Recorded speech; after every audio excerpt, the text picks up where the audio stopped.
Hello everybody, welcome back. Today I'm going to be profiling my first deck profile post Agov. Now typically, or every other day of the week, I'd call myself a budget duelist, but for this set, I've kind of picked up everything that you could ever want. This set is crazy, has lots of awesome things.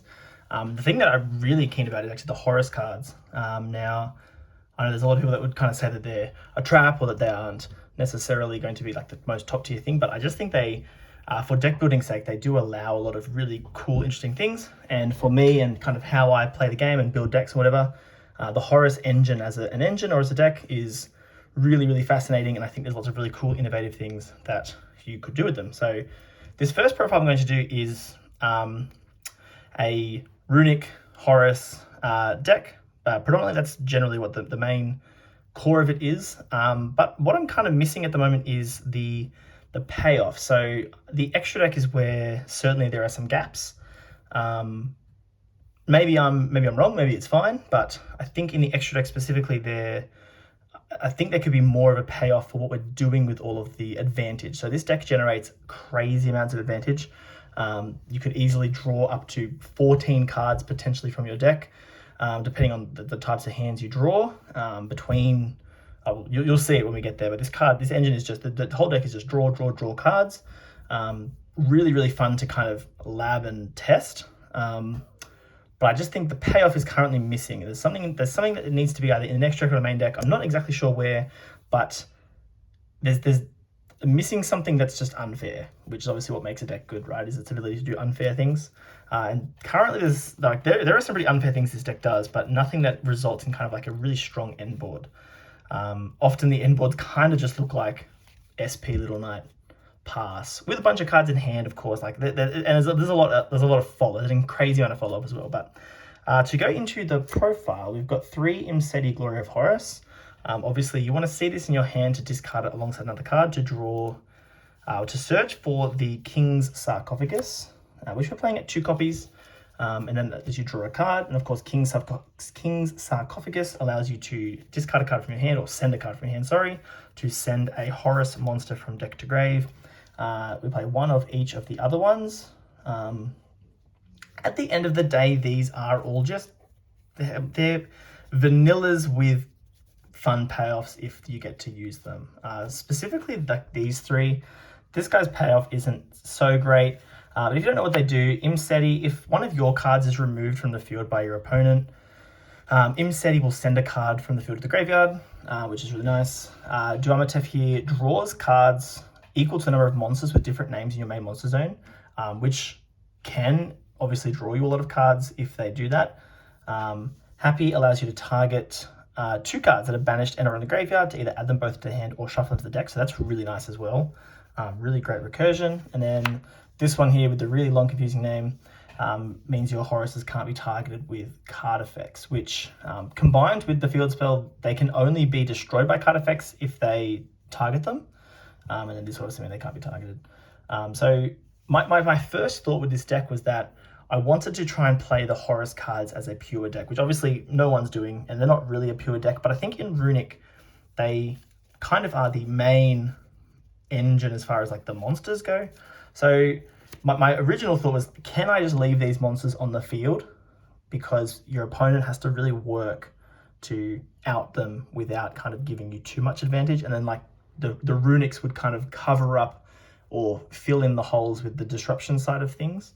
And I find most of the time I'm just going to link them off or use them XC spotter. So I haven't really found too many situations where I'd want to just leave them on the field, but there's a world where you could do that. Where you do get to kind of just leave them on the field is with Canopic Protector. Now, currently this is only in here as more or less a meme. It's not, probably not ideal.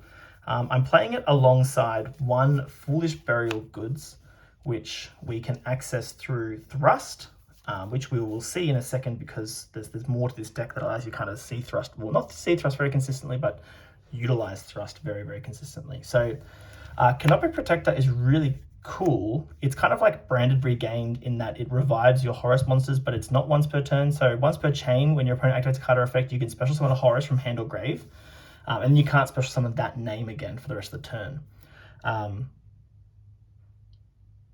Sorry, not for the other turn. Oh yeah, for the rest of the turn, sorry. Yep, misreading. But The other effect is that it can be, if it is sent from the hand or field to the graveyard, it can set itself. And then it banishes when it leaves the field. So the theory, I guess, if you were trying to play this deck pure, is you would play this at multiple copies to see it, and then you discard it off Sarcophagus or Imseti, and it will reset itself. The only issue is that this card just does nothing by itself. I mean, yeah, it's a cool discard for King Sarcophagus, and then it comes back, but if you're not seeing it alongside Sarcophagus, like if you see this alongside the Runicks, and then nothing to do with the Horus cards, this card is just really bad. So at the moment, I'm leaving it as a one-of. It's really cool to summon them back on your opponent's turn. That's really, really cool. But if the card did a little bit more on its own, it would be nice. But because you have to have the Horus engine going, and seeing it is a brick, let's be honest. So are like the Horus monsters. You could very easily cut these two cards. The deck is 41 cards at the moment. You could definitely cut these two. And if you were to cut these two, you would play some kind of oppressive card that can be set off thrust. That's what I'd be playing in this spot. If you were trying to be super competitive, you'd cut these and play like a Dimensional Barrier or Eradicator or Daruma Cannon. Just something that can be set off thrust is what I'd play in this if I wasn't trying to just... Like, I'm trying to utilize the Horus cards. And when you do have this live, it's really good because you can... for example, in a hypothetical world, you link off all 4 Horus monsters into Sayuja, you draw 4, that's really nice. And then this is set, and you bring them all back on your opponent's turn. If you can like end on IP Sayuja with this, it's even better because then you've got IP into, let's say, Nightmare Griffin, which is kind of the main payoff at the moment that I'm playing in the extra deck. But these are really cool. Yeah, and Griffin, what I'm doing with this is like thrust, grab this, dump this, Griffin, bring this back. That's the logic at the moment with this. Otherwise, you draw enough cards that seeing it as a one-off, yeah, you do actually see it. You actually do see it a little bit.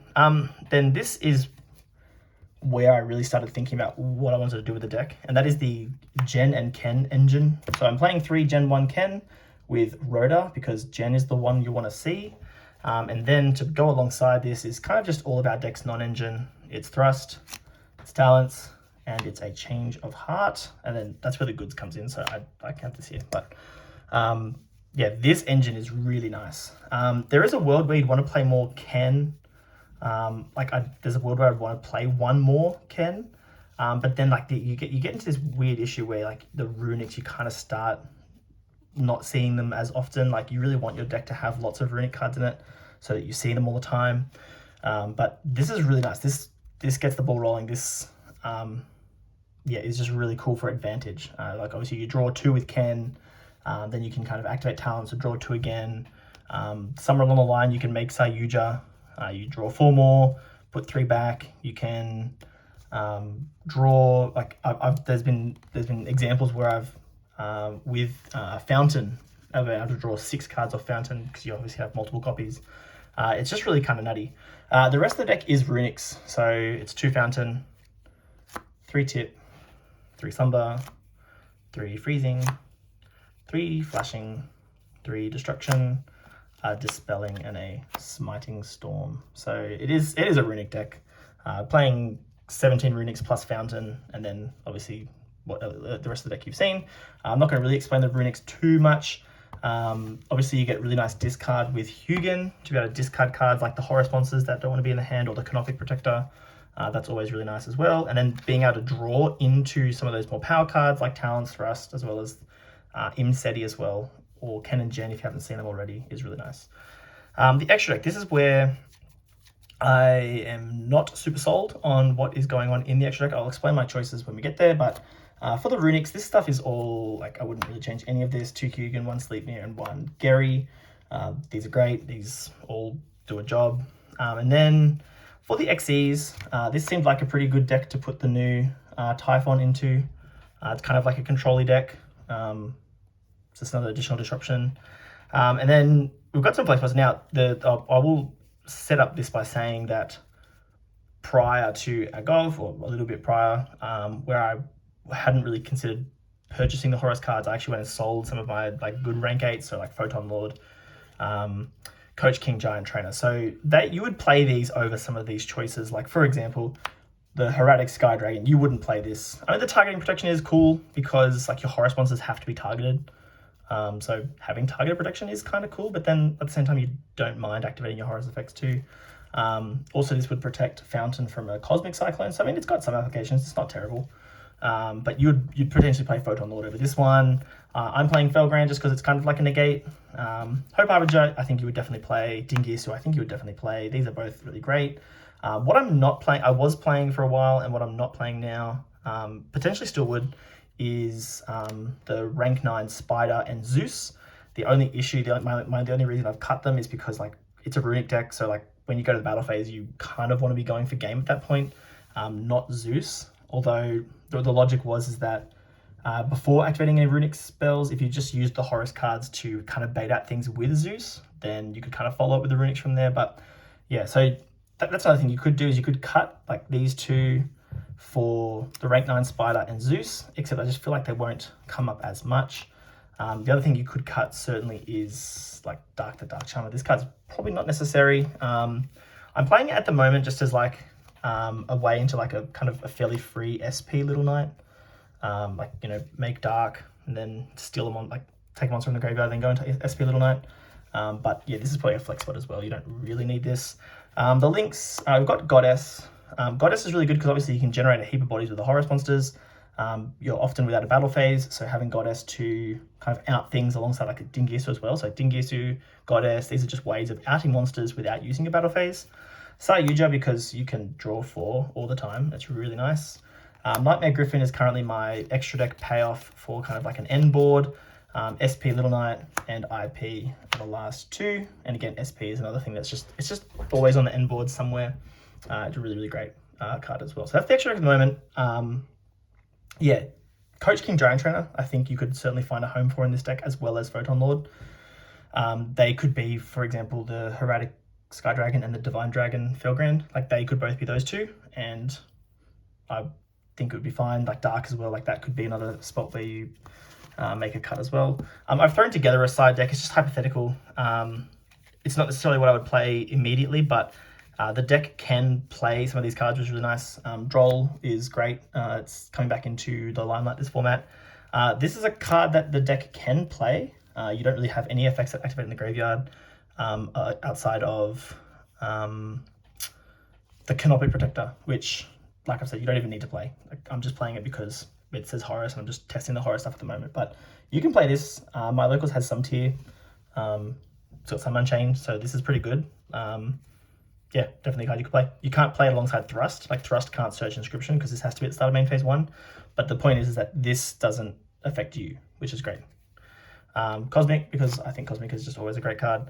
Droplet, the deck has no issue putting its cards in the graveyard, so you could play something like Droplet without a second thought. Herald of the Abyss, Harpies, and D-Barrier, just as more kind of thrust targets. But this is just a very quickly thrown together side deck. Not a lot of thought necessarily has gone into it, except that, like, for example, Droplet and Gravekeepers are cards that you can play. And yeah, play them if you want to. But now what I'll do is I'll show you some test hands. It's not really a deck that has combos as such, because you just kind of want to play out what you have. Okay, so getting ready for our first test hand.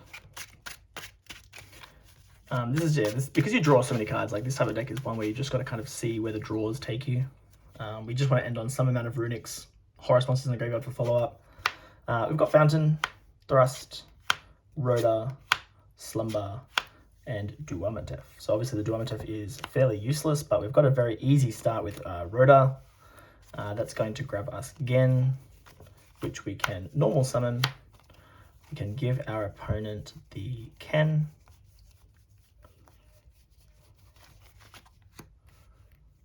I just think these cards are super fascinating. They're really nice. The Ken obviously is going to activate to draw 2, discard 1.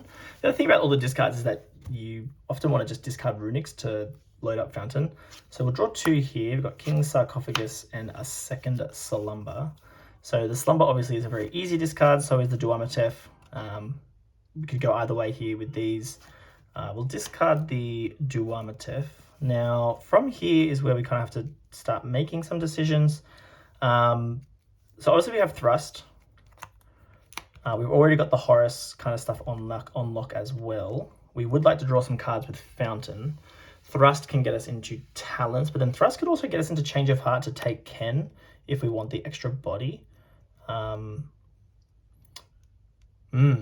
let's just go. We'll go the sarcophagus first because it's just going to get some things out of the deck. We'll just probably one thing at the moment to get out of the deck. So we'll use its effect and discard Slumber. So there's no point having two. And we will send the Imseti to the graveyard, just as the first one. We don't want to discard any of the other cards right now. But we want to be able to kind of draw some things here first. So option one is Fountain for Slumber in order to draw two. Or we can Thrust for Talons to draw two. We'll go the Thrust for Talons route.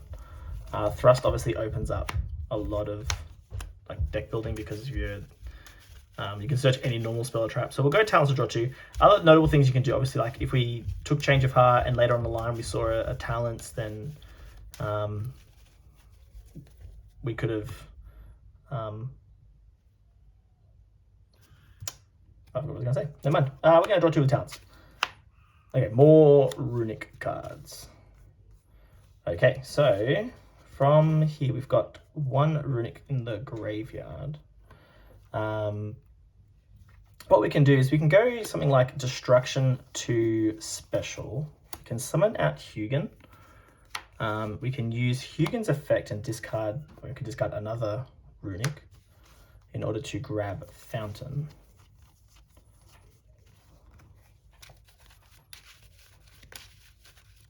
So now with the second Fountain, like we do have another discard for Sarcophagus if we want to. The other thing we can do is we could go Sayuja right now because we've got two Horus monsters in the graveyard. But let's go to Fountain first. So we'll go Fountain, Slumber to protect the Hugin, and then we can put back three with Fountain to the bottom. We'll draw three.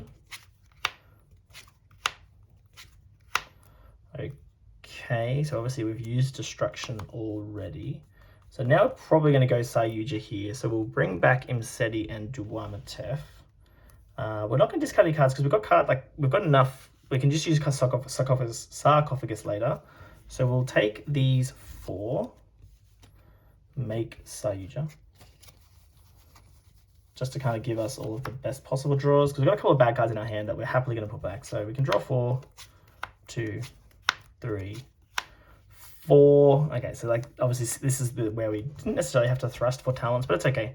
We're going to put back 3. Obviously we don't need the Thrust anymore.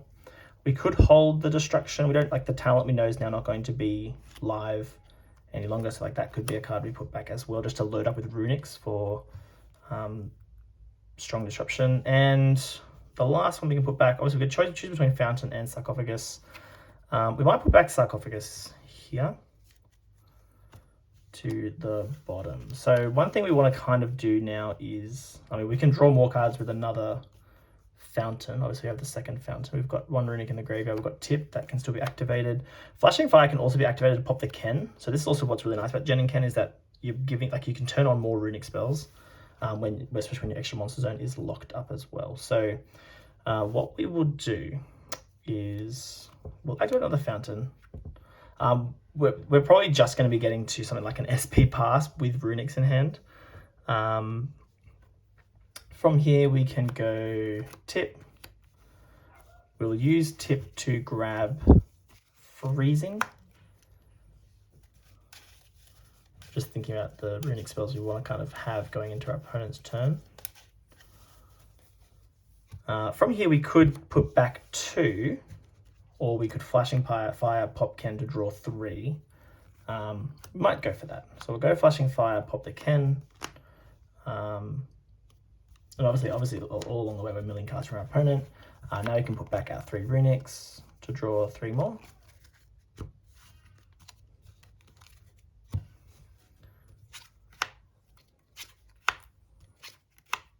Okay, we popped the Ken, that's all right. But what we'll do is we'll go Sarcophagus now. We'll discard Happy and send the last name. So we do have 2 more bodies now.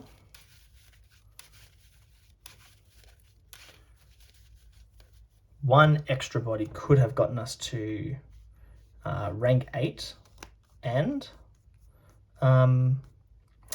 rank 8 plus the SP, but we'll bring back the 2 that we haven't used yet.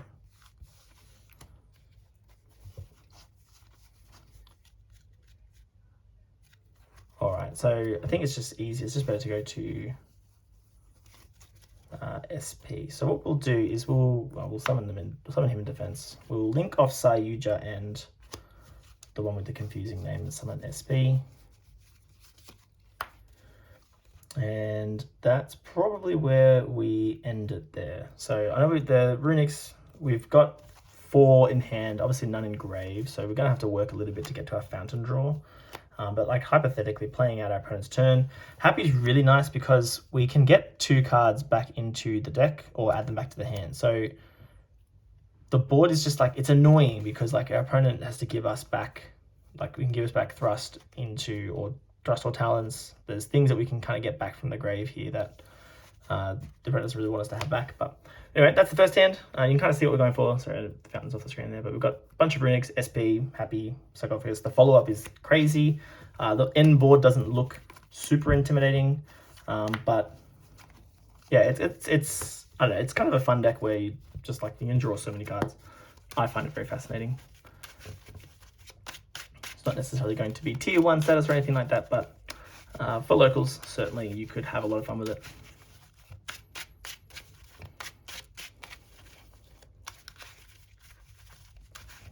Okay, for our second one, we have Fountain again. The long name, Dispelling, Flashing Fire, and Rhoda. So very similar to the first hand, opening Fountain Rhoda, but obviously we're going to start with the Rhoda again. We'll go for Gen into Ken, normal Gen, summon Ken.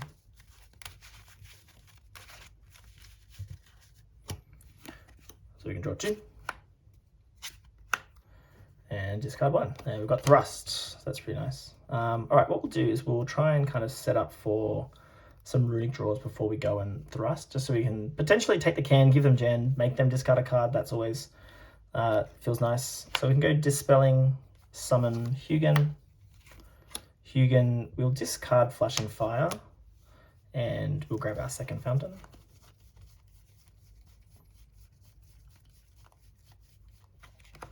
But you can kind of see what I hope you can kind of see what I'm talking about, where like we're drawing so many cards, but like we ended on SP with a couple of Runicks. Like I just want to work out where the big payoff is, whether it's Thrust for an obnoxious trap card or something in the extra deck somewhere. But I'm not sure exactly what it looks like just yet. But we'll activate Fountain, and then we'll go tip to search.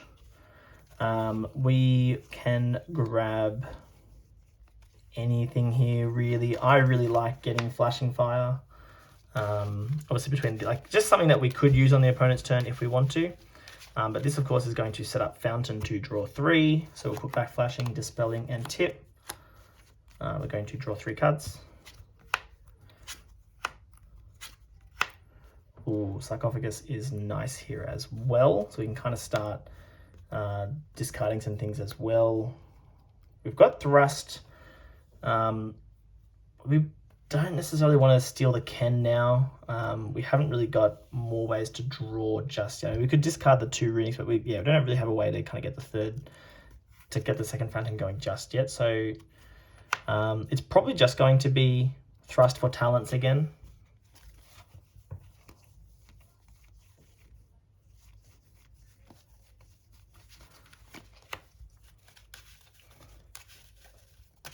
So the fact that Jen and Ken just turn on the Thrust and Talents is really nice that you get to kind of use these just as like engine pieces. So we'll draw 2. Flashing Fire and a Destruction. Okay, so now we can go King Sarcophagus. We can discard a Thrust as a starting point. We've got 1 Horus in grave. We'll throw the Imseti down next. So now there's 2. At this stage, I don't know if we necessarily want to go ahead and use the second Fountain. We can. I mean, we can easily discard a couple more Runicks and then Flashing Fire the Ken and draw 3. I mean, maybe that's fine. We can still set up a... Yeah, no, let's just go all out. Why not? Destruction, we'll discard for Sarcophagus. We'll send down Duamatef, and we'll discard a Flashing Fire and send down the last name, the Happy. So we've got all of the Horus monsters in play. We do have our second fountain in play because we can Flashing Fire pop Ken. But let's just see, because we still have a draw 4 where we could potentially draw into the one Change of Heart to take this and then pop the Ken again with the Flashing Fire. But we'll bring back 2 names. So bring back Duamatef and long name. We'll go for material Sayuja. We'll draw 4. Okay. Ooh, now we're not gonna get to the Canopy Protector, so this is not going to be good here. Or are we? Or I mean, we could, but it would not be as ideal. So we're gonna put back 3, obviously. I think as much as it's cool, like we've got a body we could summon with Sayuja. We've got 2 more that we can bring back. We'll have the Ken. So that gives us 4 bodies to actually make Griffin. The Talons we're definitely getting rid of. We could get rid of the freezing and just get the flashing to draw 3, but to kind of do the little play that we were talking about here to get Griffin, it's interesting. We could go Griffin under Sayuja, but we'd have to get rid of... We wouldn't be able to draw 3 with the Runicks. I think we'd rather just draw 3 with the Runicks, to be honest. So we'll get rid of the Foolish Burial Goods. Like I said, it's just in there for a bit of fun. But we can now go Change of Heart. Take Ken, use Ken, give them Gen. So now our opponent is down a card as well.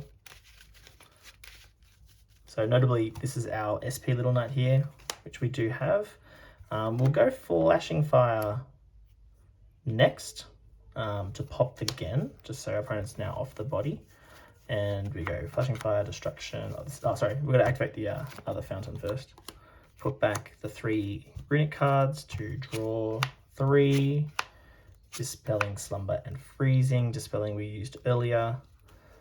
We still have 2 Horus monsters to bring back, so we're probably just going to take our 2 here into the SP Little Knight. And that's the other thing we can do, sorry, before we've got to remember that we can also SP to banish the Ken or the Gen, is also something that you can do. All right, now we will bring back our last 2 names, which is the Happy and the Imseti, and we can turn these into a rank 8. We never summoned the Imseti out of hand with Sayuja. If we were playing Coach King Giant Trainer, we could have done that and gone Coach King here to draw 3 more, which would have drawn Destruction, Smiting, and a 3rd Imseti. So yeah, that was an option too if we were playing the Coach King, but we'll hang on to him in the hand, it's fine. And we can just make any rank 8 here that we feel like.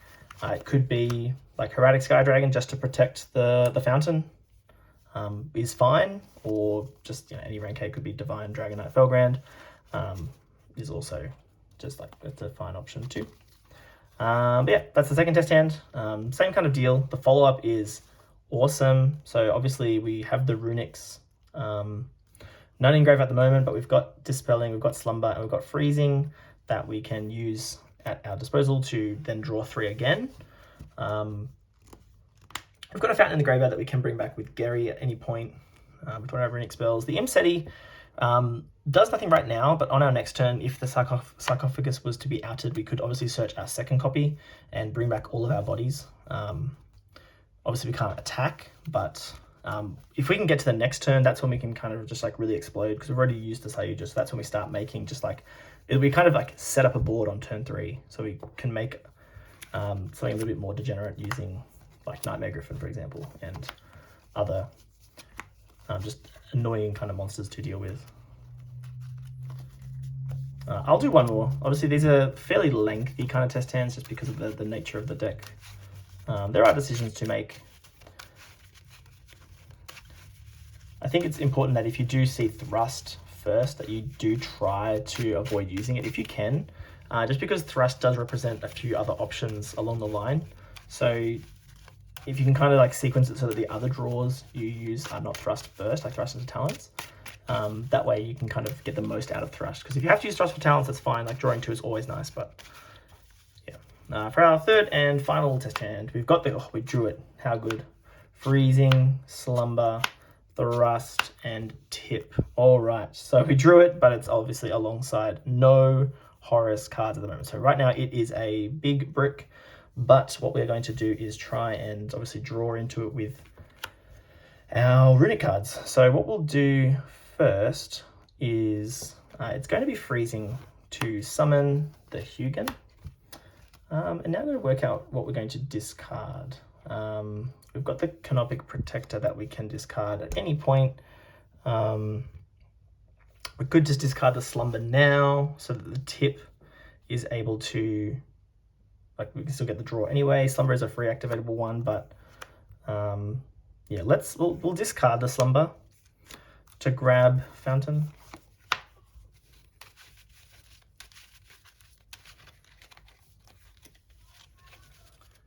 Now we will activate the Fountain. We'll activate the tip.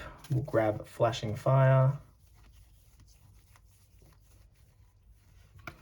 And this is where we see if we can kind of do something with his hand, because I love the Canopic Protector, but we want to be able to do something with it. So let's put back our 3. Let's draw 3. Oh, that's the one we wanted. Imseti, Destruction, and Tip. Okay. So now, obviously the tip is kind of useless on this turn, but going into the following turn, it's awesome. Like, we still draw a bunch of cards.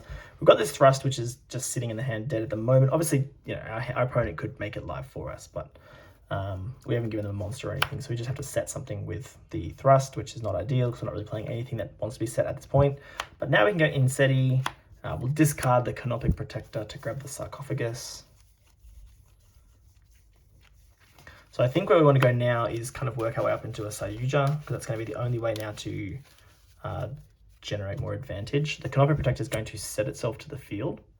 I'll leave it there just so you remember that it's there. And obviously our next play is going to be Sarcophagus. Hugin was summoned off of the freezing. So just gotta remember which Runick spells we've used. So we've used Tip. So potentially do discard the Tip. I mean, going into the next turn, it's really strong. But we do need to kind of discard twice in order to get to Sayuja, because we've already got Imseti, and we kind of want to hang on to Thrust for now, just in case. So look, let's discard Flashing and Destruction, just because the tip does represent any of these going into the next turn. So we'll discard those 2 to send down the Duamatef and the Happy.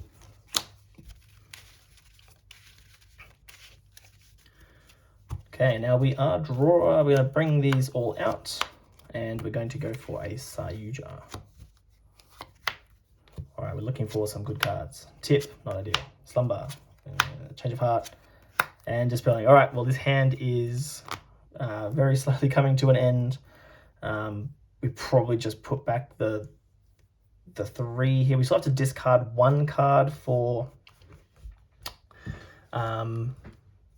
because to end on something like SP Little Knight, we still have to get 1 more Horus name. So we've got to use Sarcophagus 1 more time. So at this point, like, we're probably just going to get rid of the thrust, can get rid of Tip, and we can get rid of the Change of Heart, just to hang on to as many kind of Runicks as possible. So we can put those back. Now we're going to Sarcophagus, discard Dispelling to put our last name into the graveyard that we haven't used yet, which of course is the one with the really long name. He will summon out from the graveyard, and we can go up into SP Little Knight. And we've got Tip and Slumber in hand. But this is really cool. Like, the Canopic Protector, it can't be understated. So going into the opponent's turn, if they activate an effect, we can chain Canopic Protector to bring back a guy, and we can do this all the time. So every time they activate a card effect, obviously it's once per chain, but as they slowly activate their effects, we slowly build the wall. And like, it's an annoying wall to deal with, let's be honest. Backing that up with Tip and Slumber to protect if we have to. SP Little Knight is awesome. Sarcophagus means they're all kind of protected as well. So like, hypothetically then, like, you know, a Tip in our opponent's turn at some point can grab a Flashing Fire, or whatever we feel is necessary for our opponent's turn. But on that very first Tip activation, we can, of course, go Fountain. Put back Tip, put back Destruction, put back Flashing Fire, and like we've got another draw 3 here. So we've got a freezing, a thrust, and again. So now going into like our next turn, yeah, we're kind of steamrolling a little bit here. And then like depending on like what sticks around, like these can very easily just be used to start setting up on a board. Obviously we can't do battle phase, but we can just set up some kind of really annoying board that if we can try and hold off using the Runicks, then we kind of push for lethal on the following turn. But yeah, I'm gonna leave it there. I think it's been a fairly long video, but I really enjoy the deck. It's not necessarily a super powerful deck. Absolutely, I would take this to a locals and just like see what happens. But the fact that you just get to draw so many cards just feels obnoxious. But yeah, it doesn't feel like super unfair is what my main kind of issue with the deck is at the moment. Yeah, I don't know what the payoff is. Like Nightmare Griffin just feels like the most obnoxious payoff. Yeah, to summon Griffin like does require a bit of work. It means you're not really like going Sayuja turn 1. But in a world where you, for example, have, let's say, it only really works in hands where you actually do get to the Canopic Protector. And maybe, I don't know, maybe you want to see more of it then, but in a hand where you do kind of get access to IP and Canopic Protector, that's really nice because there's been hands where I've gone IP Griffin like this with Canopic Protector and all the names, and then like these just come back, and IP can go into anything from Goddess to yeah, Goddess is a pretty good one, but you can kind of link off into obviously SP. Yeah, that's the deck. I'll stop talking, but I really enjoy it. I think it's very fun. It's very interesting. I think the Horus cards are really cool, like design wise. I don't think they're like inherently like super broken, but like they're really, really cool for like these types of just like decks where you want to like play around with different engines and just kind of see what you can do with it. But otherwise, that'll be it for this one, and I will catch you in the next one.